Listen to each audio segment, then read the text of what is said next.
मिथुन राशि वाले बंधुओं, स्वागत है आप सभी का, हृदय से अभिनंदन है। मिथुन राशि भिंड यूट्यूब चैनल में। तो मिथुन राशि वालों, जरा ध्यान से सुनिए। 3 ऐसे काम जो यदि आप प्रतिदिन करना शुरू कर दें सुबह के समय, तो सुबह के समय किए गए ये 3 काम आपके पूरे दिन को बना देंगे। हर प्रकार की नेगेटिविटी आप तक आएगी ज़रूर, लेकिन आपको छूकर चली जाएगी, आपका कुछ बिगाड़ नहीं पाएगी।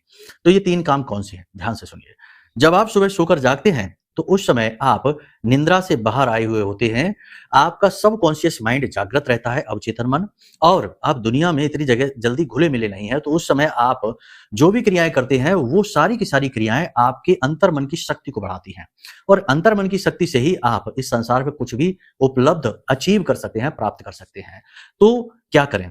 उस समय आप अपने बिस्तर पर बैठ जाइए, आँखें बंद करके बैठिए और अपनी हथेलियों को आगे लेकर आइए और आँख खोलिए, अपनी हथेलियों को ही देखिए और इस मंत्र का उच्चारण करिए। कराग्रे वसते लक्ष्मी, कर मध्य सरस्वती, कर मूले च गोविंदा, प्रभाते कर दर्शन। कर के आगे के भाग में लक्ष्मी जी का वास है, कर के मध्य भाग में यानी हथेली के मध्य भाग में सरस्वती, और मूल भाग में यानी कि अंत भाग में नारायण हरि विष्णु का वास है। तो इनके दर्शन करना है, फिर आपको हथेली ऐसे मलनी है और अपने चेहरे पर लगानी है और अनुभव करना है कि आपको इन तीनों शक्तियों का आशीर्वाद और प्रेम प्राप्त हो चुका है। इसी के साथ साथ आपको अपनी नासिका को देखना है। जिस नाक से श्वास बाहर आ रही है, उस पैर को जमीन पर रखना है, यानी दाहिनी नाक से श्वास बाहर आ रही है तो दाहिना पैर, बाईं नाक से श्वास बाहर आ रही है तो बायां पैर। इसी के साथ साथ आपको अपने स्नान किए जाने वाले जल में थोड़ी सी हल्दी अवश्य मिला देनी है, पिसी हुई हल्दी। इन 3 क्रियाओं को करिए। और इसी के साथ साथ सबसे महत्वपूर्ण बात है, 2 काम और बता देते हैं कि अपनी वाणी को जितना हो सके उतना शुद्ध रखिए, कोमल रखिए, अच्छा बोलिए, नेगेटिव ना बोलिए, ना नेगेटिव अपने लिए, ना नेगेटिव किसी और के लिए। साथ ही साथ अपने गले पर इस स्थान पर और इस स्थान पर इत्र लगा लीजिए, गुलाब का थोड़ा-थोड़ा इत्र लगाइए। पुराने जमाने में आपने देखा होगा, कान पर और गले के इस भाग में लोग थोड़ा इत्र लगाया करते थे।